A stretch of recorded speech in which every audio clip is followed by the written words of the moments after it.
Rochester Castle stands on the east bank of the River Medway in Rochester, Kent, southeast England. The 12th century keep or stone tower, which is the castle's most prominent feature, is one of the best preserved in England or France. Situated on the River Medway in Watling Street, Rochester served as a strategically important royal castle. During the late medieval period it helped protect England's southeast coast from invasion. The first castle at Rochester was founded in the aftermath of the Norman conquest. It was given to Bishop Odo, probably by his half-brother William the Conqueror. During the rebellion of 1088 over the succession to the English throne, Odo supported Robert Curthose, the Conqueror's eldest son, against William Rufus. It was during this conflict that the castle first saw military action. The city and castle were besieged after Odo made Rochester a headquarters for the rebellion. After the garrison capitulated, this first castle was abandoned. Between 1087 and 1089, Rufus asked Gundulf, Bishop of Rochester, to build a new stone castle at Rochester. He established the current extent of the castle. Though much altered through the centuries, some parts of Gundulf's work survive. In 1127 King Henry I granted the castle to the Archbishop of Canterbury in perpetuity. William de Corbet built the massive keep that still dominates the castle today. Throughout the 12th century the castle remained in the custody of the archbishops. During the First Barons' War 1215–1217 and King John's reign, baronial forces captured the castle from Archbishop Stephen Langton and held it against the king, who then besieged it. The Barnwell chronicler remarked, "Our age has not known a siege so hard-pressed nor so strongly resisted." After resisting for just over 7 weeks, the garrison surrendered. Although the castle had been greatly damaged, with breaches in the outer walls and one corner of the keep collapsed, it was hunger that eventually forced the defenders' hand. The castle did not stay under John's control for long. In 1216 it was captured by the French Prince Louis, who was the new leader of the baronial faction. John died and was succeeded by his son King Henry III in 1216. The next year, the war ended and the castle was taken under direct royal control. Rochester was besieged for the third time in 1264 during the Second Barons' War 1264–1267. The castle's royal constable, Roger de Leybourne, held Rochester in support of Henry III. Rebel armies led by Simon de Montfort and Gilbert de Clare entered the city and set about trying to capture the castle. Again the castle's defenders resisted, though this time with a different outcome. After a week, the rebel armies raised the siege in the face of relief from Henry himself. Although the garrison did not surrender, the castle suffered extensive damage that was not repaired until the following century. The castle saw military action for the last time in 1381 when it was captured and ransacked during the Peasants' Revolt. As Rochester Castle fell out of use, its materials were reused elsewhere and custodianship relinquished by the Crown. The castle and its grounds were opened to the public in the 1870s as a park. At various points during the 19th and 20th centuries repairs were carried out. The castle is protected as a Grade I listed building and scheduled monument. Today the ruins are in the guardianship of English Heritage and open to the public. Early history. Castles were introduced to England by the Normans in the 11th century and their construction, in the wake of the conquest of 1066, helped the Normans secure their new territory. Rochester was an important city, built on the site of a Roman town at the junction of the River Medway and Watling Street, a Roman road. It has long been assumed that the first castle was located next to the river, just outside the southwest corner of the town walls. The conjectural site of the early castle later became known as Bowley Hill. Archaeologist Tom McNeill has suggested that these earliest castles in England may have been purely military in character, built to contain a large number of troops in hostile territory. According to the Domesday Book of 1086, the Bishop of Rochester was given the land valued at 17s4d in Aylesford, Kent, in compensation for land that became the site of Rochester Castle. Of the 48 castles mentioned in the survey, Rochester is the only one for which property owners were reimbursed when their land was taken to build the castle. From the 11th century the castle guard was a feudal obligation in England. This often took the form of knights garrisoning castles for their lords for a set period. There is no comprehensive list of which castles were owed service in this form, but military historian Cathcart King notes that they seem to have been predominantly high-status castles. Rochester's castle guard consisted of 60 knights' fees, marking it as a particularly important fortification. It was probably William the Conqueror who gave the city and its castle to Bishop Odo of Bayeux, the king's half-brother. On William's death in September 1087 his territories were divided between his two sons. Robert, the elder, inherited the title of Duke of Normandy and William Rufus became King of England. A significant number of Norman barons objected to dividing Normandy and England, and Bishop Odo supported Robert's claim to the English throne. Several others, including the Earls of Northumberland and Shrewsbury and the Bishop of Coutances, came out in support of Robert. Odo prepared Rochester Castle for war, and it became one of the headquarters of the rebellion. Its position in Kent made it a suitable base for raids on London, and its garrison could harry William's forces in the county. William set off from London and marched towards Rochester to deal with the threat. Before he arrived, news reached the king that Odo had gone to Pevensey Castle, which was under the control of Robert, Count of Mortain. William turned away from Rochester and seized Pevensey. The captured Odo was forced to swear to hand over Rochester to William's men. The king dispatched a force with Odo in tow to demand Rochester's surrender. Instead of yielding, the garrison sallied and captured the entire party. In response, William laid siege to the city and castle. Contemporary chronicler Orderic Vitalis recorded that the siege began in May 1088. 2 siege castles were built to cut off the city's supply lines and to protect the besiegers from sorties. Conditions within the city were dire. Disease was rampant, exacerbated by the heat and flies. The garrison ultimately capitulated and terms were agreed. Odo, Eustace, Count of Boulogne, and Robert de Bellême, son of the Earl of Shrewsbury, were allowed to march away with their weapons and horses, but their estates in England were confiscated. This marked the end of the castle's role in the rebellion, and the fortification was probably abandoned shortly afterwards. The siege castles were abandoned after the conclusion of the siege and have since vanished. After the abandonment of Rochester's first castle, it was replaced by another on the current site, in the southwest corner of the town walls. Founded between 1087 and 1089, some parts of the castle survive, although it has been much altered by use and reuse in subsequent centuries. William the Conqueror had granted Lanfranc, Archbishop of Canterbury, the manor of Haddenham in Buckinghamshire, which as of the Domesday Survey had an annual income of £40, for the duration of his life. In turn, the Archbishop had granted the manor to Rochester's monks, so on the Conqueror's death Lanfranc and Gundulf, who was appointed Bishop of Rochester in 1077, had to appeal for reconfirmation of the original grant from the new king. William Rufus demanded £100 in exchange for confirmation of the grant. The 2 bishops felt such a sum was beyond their means and sought a compromise. Instead, it was agreed that Gundulf would build a new stone castle at Rochester. Initially, the 2 bishops were concerned that the cost would exceed the king's original request and that they would be responsible for the castle's upkeep. However, Henry, Earl of Warwick, convinced them that a castle suitable for the king could be constructed for £40 and that following its completion the castle would be handed over to someone else. The actual cost to Gundulf was £60. The bishop was a skilled architect and supervised the construction of the Tower of London's eponymous White Tower on behalf of William the Conqueror. Gundulf's castle was adjacent to Rochester Cathedral. According to archaeologist Oliver Creighton, when castles were positioned close to churches or cathedrals, it suggested a link between the two, and in this case both were owned by the Bishop of Rochester.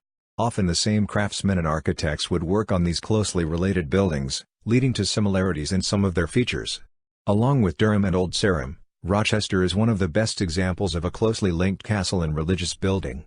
In 1127 King Henry I granted Rochester Castle to the Archbishop of Canterbury, William de Corbet, and his successors in perpetuity. He was given permission to build a fortification or tower within the castle and keep and hold it forever. Corbet is responsible for building the Great Tower or Keep that still stands today, albeit in an altered state. The 12th century saw many castles in England rebuilt in stone, an advancement in sophistication of design and technology. Although Rochester had already been given a stone curtain wall by Bishop Gundulf, the keep dates from this period.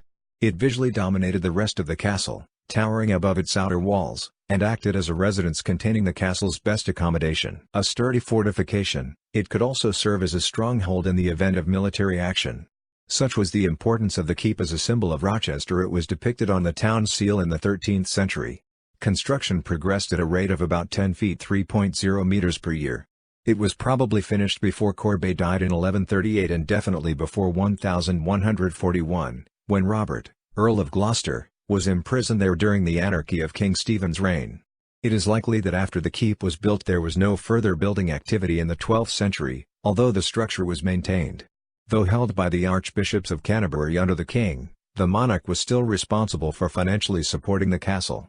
Continuous records of royal expenditures known as pipe rolls began in the reign of Henry II, and included in the rolls are details of expenditure on Rochester Castle's upkeep. During the 12th century, these were generally small figures, but in 1172 to 1173 more than £100 was spent on the castle, coinciding with the rebellion of Henry II's sons. Following the fall of Normandy in 1204 to the French forces of King Philip II, King John increased his expenditure on the castles in southeast England in preparation for a possible invasion. Amongst these was Rochester, and in 1206 John spent £115 on the castle's ditches, keep, and other structures. Under England's Angevin kings, royal castles in southeast England were invested in to protect the country from invasion. Rochester was one of the most important. King John, custody of Rochester Castle remained with the Archbishops of Canterbury until the end of the 12th century. Despite ascending to the throne in 1199, King John did not confirm Hubert Walter as the castle's custodian until July 1202. John may have wished to regain direct control of what was an important castle. The crisis of John's rule began in 1212 with the discovery of a plot to overthrow him. Defeat at the Battle of Bovines in July 1214 marked the end of John's ambitions to retake Normandy and exacerbated the situation in England. He returned to England in October, and a few months later barons in the north of England were actively challenging his rule. A group of barons renounced their feudal ties to John in May 1215, and they captured London, Lincoln, and Exeter. John persuaded Stephen Langton, the new Archbishop of Canterbury, to cede control of Rochester Castle to a royal constable, Reginald de Cornhill. Under the terms of the agreement, the castle was to revert to the control of the Archbishop at Easter 1215. This period was later extended to Easter 1216. Letters patent dated May 25, 1215 requested that other royal constables would take over from Cornhill. The castle would still be returned to the Archbishop when the agreement expired, or if peace was restored to the kingdom before Easter 1216. In the meantime, control reverted to Langton, whom John had asked to hold the castle in such a way that by it no ill or harm shall come to us or our kingdom. John met the rebel barons at Runnymede, and on June 19, 1215 they renewed their vows of fealty. A peace treaty, which later became known as Magna Carta, was sealed. Shortly after the treaty, the agreement between John and Langton to appoint a royal constable in charge of Rochester Castle was dissolved, returning control to the Archbishop. The peace did not last, and the First Barons' War broke out. A group of rebels headed to Rochester to hold the city against John. The events surrounding the rebels' takeover of the castle are unclear, but contemporary chronicler Ralph of Coggeshall recorded that the king demanded Langton hand over the castle to royal control, and the Archbishop refused. Although Langton held out against the king's demands, the rebels feared he would eventually cave to pressure from the king and seized control of Rochester Castle for themselves. According to Ralph of Coggeshall, this was done with the consent of the castle's constable, Reginald de Cornhill, who seems to have switched allegiance from the king to the Archbishop after John appointed him as royal constable of the castle. Langton left the country that same month, leaving the castle in the hands of the king's enemies. In a letter that year to Justiciar Hubert de Burgh, John expressed his frustration towards Langton, calling him a notorious traitor to us, since he did not render our castle of Rochester to us in our so great need. After this point, Rochester Castle was no longer considered to be in the perpetual custody of the Archbishops of Canterbury. At the time, John was in southeast England recruiting mercenaries in preparation for his war with the barons. Rochester blocked the direct route to London, which was also held by the rebels. According to Roger of Wendover, the rebels at Rochester were led by William d'Aubigny, Lord of Belvoir. Estimates of the size of Rochester's garrison vary, with the chronicler's figures ranging from 95 to 140 knights, supported by crossbowmen, sergeants, and others. Hearing the news that the city was in enemy hands, John immediately rode to Rochester and arrived on 13th of October. Royal forces had arrived ahead of John and entered the city on 11th of October, taking it by surprise and laying siege to the castle. Rochester Bridge was pulled down to prevent the arrival of a relief force from London. The siege that followed was the largest in England up to that point, and would take nearly 2 months. Bowley Hill to the south of the castle may have been used as John's headquarters during the siege. According to the Barnwell chronicler, 5 siege engines hurled a barrage of stones at the castle's wall day and night. These were supported by missiles from smaller bows and crossbows. Though the Barnwell chronicler claimed they smashed a hole in the castle's outer walls, Roger of Wendover asserted they were ineffective and that John turned to other methods to breach the defenses. A letter dated 14th of October indicates John was preparing to undermine the castle's walls. He wrote to Canterbury, asking for the production by day and night of as many picks as you are able and that they be sent to Rochester. On 26th of October a relief force of 700 horse was sent from London. They turned back before arriving, perhaps because they heard the king was advancing to meet them. When the castle's outer walls were eventually breached, the defenders retreated to the relative safety of the keep. It too withstood the efforts of the siege engines, and once again John turned to mining to bring down the walls. The mine was dug beneath the southeast corner of the keep. A letter sent from Rochester on 25 November offers insight into the methods of medieval siegecraft. John ordered Hudeberg to send to us with all speed by day and night 40 of the fattest pigs of the sort least good for eating to bring fire beneath the tower. The wooden props supporting the tunnel dug beneath the keep were set alight to collapse the mine, bringing down one corner of the keep. Still the garrison held out and sought safety behind the stone partition or cross wall in the keep, abandoning half the building.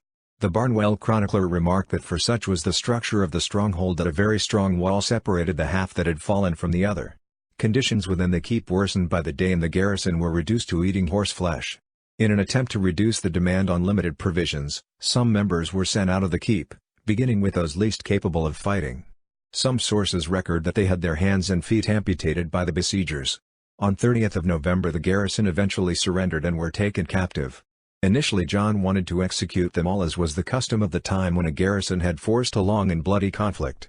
Saveric de Mauleon, one of John's captains, persuaded the king otherwise, concerned that similar treatment would be shown to royal garrisons by the rebels. Only one person was executed, a crossbowman who had previously been in the service of the king since childhood was hanged. Many of the rebels were imprisoned, sent to royal castles such as Corfe for safekeeping. Of the siege the Barnwell chronicler wrote, "Our age has not known a siege so hard-pressed nor so strongly resisted." Afterwards few cared to put their trust in castles. Prince Louis of France, son of Philip II, was invited by the barons to become the new leader of the rebellion and become king in the event of their victory. In 1216 he arrived in England and captured Rochester Castle. It is not known how, however, as no documentary evidence recording the event survives. Henry III. John died in 1216 and was succeeded by his 9-year-old son, Henry, with the support of the barons. With no prospect of becoming King of England, Louis returned to France. Rochester Castle was returned to royal control in 1217. Given the damage incurred during John's siege, the castle was in dire need of repairs. Between 1217 and 1237 around £680 were spent on repairs, of which £530 were taken up by work on the keep. In 1225 and 1226 the town walls were enhanced by the addition of a ditch at the cost of £300. The new ditch enclosed Bully Hill, possibly to deny the position to future aggressors who might attack the castle. Repairs began with the castle's outer curtain wall. At the same time a chapel was built within the castle. In 1226 the hall, buttery, and dispensary were repaired. Work probably did not begin on the keep until 1226. It was mostly repaired by 1227, but work continued on it until 1232. During 1230 and 1231 a stone wall dividing the castle's enclosure into two parts was built which no longer survives. While attention was paid to making the castle a working fortification, Henry III also funded construction of residential and other buildings. In 1244, £132 was spent on building a second chapel next to the royal apartments. Stables and an almonry were added in 1248. The main gatehouse was rebuilt between 1249 and 1250 at a cost of over £120. Further repairs were carried out on the keep in 1256, this time costing more than £120. Later in the decade further attention was paid to the castle's defences, possibly in response to Henry III's worsening relations with his barons. Henry III's reign was in crisis in 1258. He had recently suffered defeat in Wales, there were agricultural problems leading to a famine, and relations with the Pope were worsening. Discontent amongst England's magnates led Henry to promise reform, but under continued pressure his authority disintegrated.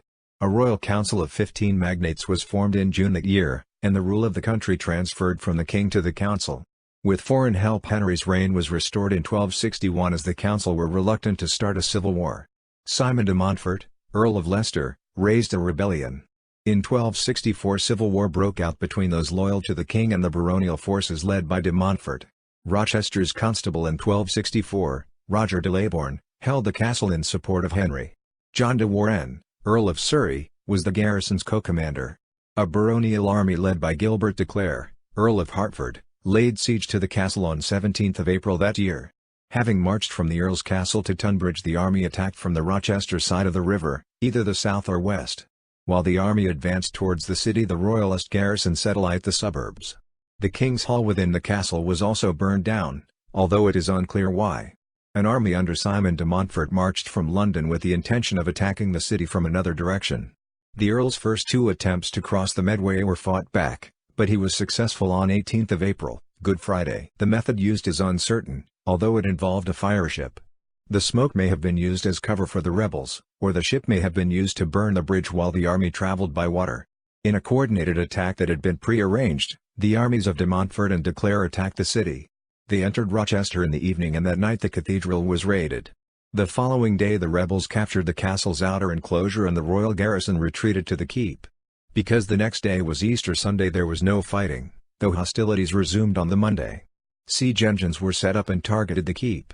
As in 1215 the keep proved resistant to missiles, and after a week had not succumbed. According to one contemporary source, the besiegers were about to dig a mine beneath the tower, but the siege was abandoned on 26 April when the earls received news of a relief force led by Henry III and his son, Prince Edward. Later history. Though the garrison had held out within the keep, the rest of the castle had incurred severe damage, but no attempt was made to carry out repairs until the reign of Edward III 1327 to 1377. It was noted in 1275 that the castle's constables had not only failed to make any effort to repair the structure but had caused further damage. They stole stone from the castle for reuse elsewhere. In 1281 John of Cobham, the constable, was granted permission to pull down the castle's hall and chambers which had been left as burned-out ruins after the 1264 siege. Numerous surveys in the following century bear testament to the castle's sorry state and follow its steady decline. A survey from 1340 estimated that repairs would cost around £600, however another conducted 23 years later stated that it would cost £3,333 6 AD.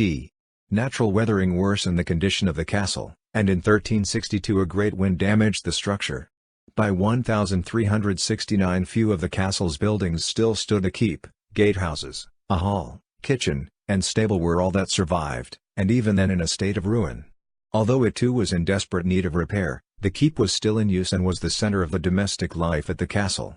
Between May 1367 and September 1370 repairs costing £2,262 were carried out. Records show that sections of the curtain wall were repaired and 2 mural towers built, one of them replacing a tower on the same site. The towers were positioned northeast of the keep and still stand. Although more work was undertaken between 1370 and 1377, the year of Edward's death, what it consisted of is unknown. The royal apartments built during Henry III's reign were never repaired. It has been suggested this was because by the 14th century, when considerable sums were being spent on repairs elsewhere in the castle, Rochester had fallen out of favor as a royal residence. As the castle's importance as a high-status residence waned, its role as a barracks and administrative center came to the fore. The reign of Richard II 1377 to 1400 saw the investment of £500 in repairing the castle. This was in part in response to French raids on England's southern coast during the Hundred Years' War as England's fortunes in the conflict worsened. The most significant of these works was the construction of a tower at the north end of the castle, overlooking the bridge over the Medway. Records document the sum of £350 spent on a new tower between 1378 and 1383, and it mostly likely refers to the one guarding the bridge. Rochester Castle saw fighting for the final time during the Peasants' Revolt of 1381. It was besieged and captured by a group of rebels who plundered the castle and released a prisoner. It has been suggested that the £66.10 spent in 1384 to 1388 and the £91.13 spent in 1395 to 1397 may have been partially in response to damage incurred during the revolt. During the reigns of Henry IV 1399 to 1413 and his successor Henry V 1413 to 1422, Rochester Castle was in the guardianship of William, Earl of Arundel and his brother Richard. The castle was given to Henry V's widow, Catherine of Valois, in 1423 as part of her dower to support her financially. She died in 1437, at which point the castle came under the custodianship of the Clerk of the King's Works. Despite this, there are no records of building work during the 15th century and almost nothing is known about Rochester Castle between then and the second half of the 16th century. The decline of the castle's military significance is marked by the leasing of the surrounding ditch, beginning in 1564 at the latest. Between 1599 and 1601 stone from Rochester Castle was reused to build nearby Upnor Castle, an artillery fort. Diarist Samuel Pepys commented on the condition of Rochester Castle, and as early as the 17th century the castle may have acted as a tourist attraction. By this time many castles were in a state of ruin, and Rochester was amongst those in need of repair, although still in use. In 1610 James I granted Sir Anthony Weldon control of the castle. During the English Civil War, Weldon declared for the parliamentarian cause. The castle did not see fighting during the war, even though the city was captured by royalists in 1648. This may indicate that the castle was not a serviceable fortification by this point. Weldon's support for the parliamentarians may have spared the castle from slight demolition in the aftermath, a fate shared by many other castles. Walker Weldon inherited the castle and carried out the destruction of part of the outer wall in the 18th century to sell off the building material. He had originally intended to dismantle more of the castle, but the plans were abandoned. A drawing from around this time suggests that the cross wall had been removed by this point. While other parts of the castle were dismantled, the two towers in the southeast wall were still being used for accommodation. In 1743 prisoners were held at the castle, probably in huts. Rochester Castle descended through the Weldon family until it was bequeathed to Thomas Bletchendon in the 18th century. By 1774 Robert Child was in possession of the castle, and it remained in the possession of his family until 1884. There were unsuccessful plans in 1780 to reuse Rochester Castle as an army barracks, after the commander of the Royal Engineers for Chatham, Colonel Hugh Debbieg, asked the Child family for permission. The castle ruins inspired a painting by artist J.M.W. Turner in the late 18th century, one of his first oil paintings. Turner was renowned for his love of nature and was at the forefront of the picturesque movement, during which such ruins became fashionable. By the 19th century, gardens were created within the castle's enclosure. Charles Dickens lived in Rochester and included the castle ruins in the Pickwick Papers and The Mystery of Edwin Drood. Through the words of one of his characters, Dickens described the castle as a glorious pile, frowning wall, tottering arches, dark nooks, crumbling stones. Many of England's historic buildings, particularly ruins, have acquired myths and legends, and some are rumored to be haunted. Rochester is no exception, and is reportedly haunted by a white lady. Dickens is also said to haunt the moat on Christmas Eve. The 19th century saw efforts to preserve the castle. In 1826 repairs were made to the well in the keep. At the same time a survey was carried out by A.W.N. Pugin and he excavated around the keep, investigating how it was built. He descended into the well in a bucket in an unsuccessful search for treasure. Victor Child Villars, 7th Earl of Jersey, leased the castle to the Corporation of Rochester in 1870 for use as a public park. When it opened to the public in 1872, Rochester Castle was presented as a picturesque ruin, with trees planted in the enclosure and the walls overgrown with ivy. In 1884 the corporation bought the castle for £6,572 equivalent to £3.4 million in 2009 terms. Between 1896 and 1904, George Payne carried out repairs. In the first quarter of the century the Gardens acquired a German field gun and a tank from the First World War, and a bandstand, though they were removed by 1961. Ivy was removed from the keep between 1919 and 1931 and the planting in the castle scaled back. In 1960 the origin of Bowley Hill was investigated archaeologically, but the excavations failed to provide firm dating evidence. The castle's state was assessed in 1961, and the cost of repairs estimated at £30,000 equivalent to £1.1 million in 2009 terms. The Ministry of Public Building and Works took over care of the castle from the Corporation of Rochester in 1965. Records of the ministry's conservation work have gone missing, so precisely what was done is unclear. Between 1962 and 1965 the council removed buildings from the castle's ditch.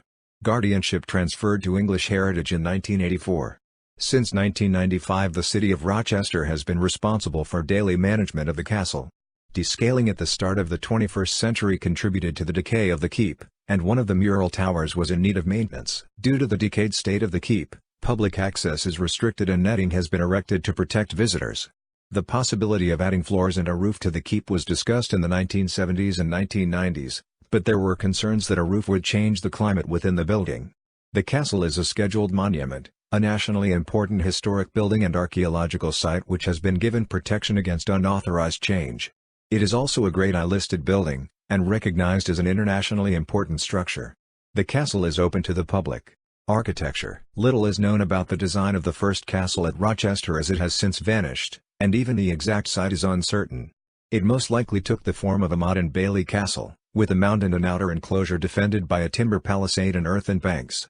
Bowley Hill has been suggested as the site of the first castle, an outwork reinforcing the castle's defenses, or an abandoned siege castle like those documented in the 1088 siege. Bowley Hill is a natural outcrop of rock, and could have acted as a motte. The castle built by Bishop Gundulf in the late 12th century was enclosed by a stone wall. Situated in the southwest corner of the city, The castle used the remains of the Roman town walls as foundations. The circuit had at least one tower. It was replaced in the 14th century. The original gateway was radically altered in the 13th or 14th century. From across the River Medway, the twin landmarks of Rochester's castle and cathedral would have dominated the medieval landscape, symbolic of the authority of the church and nobility in the period. Most castles were built by secular nobles, but the work by Gundulf and his successor Corbet provide examples of the role of the church in castle building. According to military historian Alan Brown, Rochester's keep is among the finest and oldest in all England. Since its construction it underwent limited alteration, aside from the rebuilding of one corner, and although now in a state of ruin it remains significantly intact and is considered one of the most important surviving 12th-century keeps in England and France. The keep was richly decorated with hangings and furnishings. Dating from the second quarter of the 12th century, it is Rochester Castle's dominant feature. It had a square plan, and measures 70 by 70 feet 21 by 21 meters externally with pilaster buttresses at each corner. The keep was built in the castle's southern corner, close to the curtain wall. The primary building material was local Kentish ragstone, although constone used to face the keep was imported from Normandy. The same material was imported for the Tower of London's White Tower in the 11th century. The tops of the turrets rise 125 feet 38 meters above the ground, 12 feet above the battlements. Below the latter are rectangular holes, marking where wooden hoarding would have been attached. Though 12 feet thick at the base, the walls of the keep taper to 10 feet at the top. It is the tallest keep in England, and only those at Dover, the Tower of London, Colchester, and Norwich are larger. During John's siege of Rochester in 1215, the southeast corner collapsed. During Henry III's reign it was rebuilt as a cylinder. The windows increase in size higher up the walls, although only the uppermost were decorated. A spiral staircase in the northeast corner provided access to all floors, and another in the southwest corner went from the first floor to the top floor. The northwest corner tower contains small chambers, and the southeast probably had a similar layout before it was rebuilt. Keeps were traditionally built with an entrance at first floor level, and Rochester's follows this pattern. A forebuilding attached to the north side guarded the entrance. A stone staircase began on the west side of the keep before turning and meeting the forebuilding, which could be entered by crossing a drawbridge across a gap 9 feet 2.7 meters wide. There was another entrance in the west of the forebuilding, and at some point a new doorway was knocked through to the keep at the bottom of the drawbridge pit. The original door from the forebuilding into the keep was protected by a portcullis. The stone-built keeps of the 11th century generally had simple plans, with few rooms and an uncomplicated layout. Rochester's keep bears testament to a developing complexity, and provides an early example of a keep divided into separate areas for the lord and his retinue. The thickness of the walls allowed rooms to be built into them, as can also be seen at the Hedingham Castle's contemporaneous keep, or the slightly later one at Dover. The keep's interior is divided for its entire height by a cross wall running east-west. The ground floor was used for storage, with the 3 stories above providing accommodation. The first floor probably contained a hall and great chamber, divided by the cross wall. This level may have been the accommodation of the castle's constable who looked after it during the owner's absence. There is a room called Gundulf's chamber built into the thickness of the wall in the northwest corner. It may well have been the constable's private chamber. The second floor contained the keep's best accommodation and some of its most elaborate decoration. It is 27 feet 8.2 meters high and surrounded by a gallery in its upper half built into the thickness of the walls. The floor also had a chapel measuring about 28 by 15 feet 8.5 by 4.6 meters. At some unknown point in the post-medieval period, a fire gutted the keep, leaving it in its present state without floors or a roof. On the second floor, there are openings in the cross wall, broken by a series of Romanesque columns between round-headed arches. The cross wall carried a well shaft, with a wellhead at each floor. The third floor had a second chapel and access to the roof, and may have held additional accommodation. The current entrance in the northeast occupies the approximate location of the main gatehouse constructed by Gundulf and then rebuilt during 1249 to 1250. It was pulled down in the 1870s when the enclosure was converted into a municipal garden. An engraving from 1735 by the Buck brothers gives some indication of the gatehouse's form. The gate was an archway between 2 towers projecting from the curtain wall. It was reached by a stone causeway across a ditch, rather than a drawbridge. A tower containing a postern gate was located in the northwest corner of the enclosure, built at the close of the 14th century to guard the bridge over the Medway. The tower and postern no longer stands, but 19th century antiquary and engineer G.T. Clark made some notes on the structure while it was still standing and commented that it had mechanisms to lift supplies for the castle from the river. The western part of the stone outer wall, a stretch facing the river, dates from when Gundulf built the first wall enclosing the castle. In the 19th century a revetment was added to strengthen the decaying wall. Like the keep, it was constructed using Kentish ragstone. This part of Gundulf's wall was 4.5 feet 1.4 meters thick at the base, narrowing to 2 feet 0.61 meters at the top. It rose to a height of around 22 feet 6.7 meters. 4 embrasures were added to this part of the wall in the 13th century, although the builders imitated Norman design. At the northern end of the 12th century stretch of western wall are the remains of a building, probably a hall, dating from the 13th century. Although no longer standing, it is known it had a vaulted undercroft. In the south Gundulf's wall survived into the modern period, although has now been dismantled. The current wall is a 19th century replacement. At the eastern end of this wall, near the southern corner of the castle, is a 2-story rounded tower 30 feet 9.1 meters in diameter dating from the early 13th century. It was built to fill the breach in the curtain wall caused when John's army besieged the castle and to reinforce a weak point in the defenses. The section from the tower to the location of the former main gatehouse in the northeast dates from about 1367 to 1370. 2 towers were built along the wall, each 2 stories high and again using Kentish ragstone. The one nearest the keep is relatively plain and the northernmost one more elaborate. The latter was intended for use as a residence and in the modern period was converted into a cottage. The wall between these 2 towers was reduced in the modern period, possibly to give a better view of the cathedral. Apart from the west side, the castle was surrounded by a ditch, much of which has since been filled in.